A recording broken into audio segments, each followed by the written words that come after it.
France के उत्तर पश्चिमी तट पर अटलांटिक महासागर की क्रोधित और गर्जन करती लहरों के बीच एक अकेला प्रहरी आज भी खड़ा है। ला जुमा लाइट हाउस। यह कोई साधारण लाइट हाउस नहीं है, बल्कि यह वह जगह है जहां समुद्र और मौत के बीच एक खामोश समझौता हुआ है। ऐसी जगह जहां इंसान रहना नहीं चाहता, लेकिन आत्माएं शायद कभी नहीं छोड़ती। 19वीं सदी के अंत में इस समुद्री क्षेत्र में सैकड़ों जहाज दुर्घटनाग्रस्त हो चुके थे। तेज धाराएं, छुपी हुई चट्टानें और अचानक उठने वाले तूफान हर साल अनगिनत नाविकों को निगल जाते थे। मजबूर होकर फ्रांसीसी सरकार ने निर्णय लिया कि इसी खतरनाक चट्टान पर एक लाइट हाउस बनाया जाएगा, ताकि जहाजों को रास्ता मिल सके। लेकिन किसी को अंदाजा नहीं था कि यह फैसला कितनी जानें लेने वाला है। जब निर्माण कार्य शुरू हुआ तो मजदूरों को दिन में केवल कुछ घंटों के लिए काम करने का मौका मिलता था। कई बार अचानक उठती विशाल लहरें उन्हें चट्टानों से उठाकर समुद्र में फेंक देती थी। कुछ मजदूरों की लाशें मिली, लेकिन कई लोग हमेशा के लिए गायब हो गए। धीरे धीरे यह अफवाह फैलने लगी कि यह समुद्र बलि मांगता है और हर नई ईंट के बदले एक जान लेता है। 1911 में तमाम मौतों और संघर्षों के बाद ला जुमा लाइट हाउस बनकर तैयार हुआ। पहला कीपर थियोडोर मालगोर्न यहां रहने आया।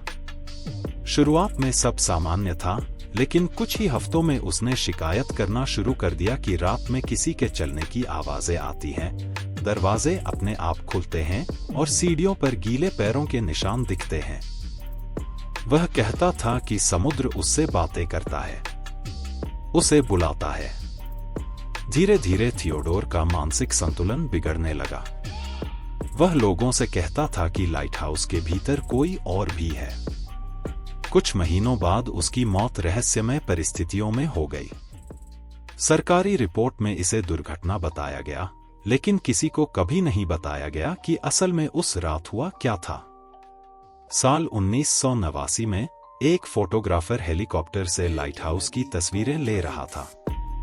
उसी समय एक विशाल लहर लाइट हाउस की ओर बढ़ रही थी।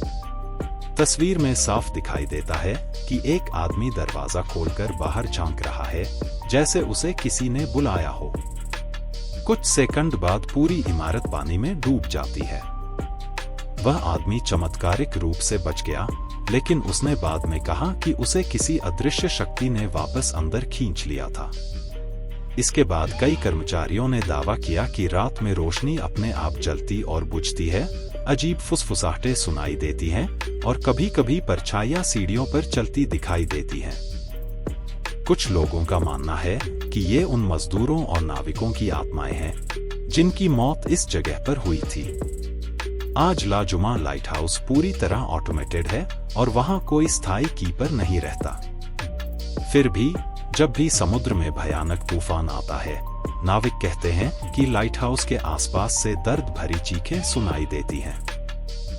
वैज्ञानिक इन घटनाओं को हवा के दबाव, समुद्री गूंज और मानसिक भ्रम बताते हैं।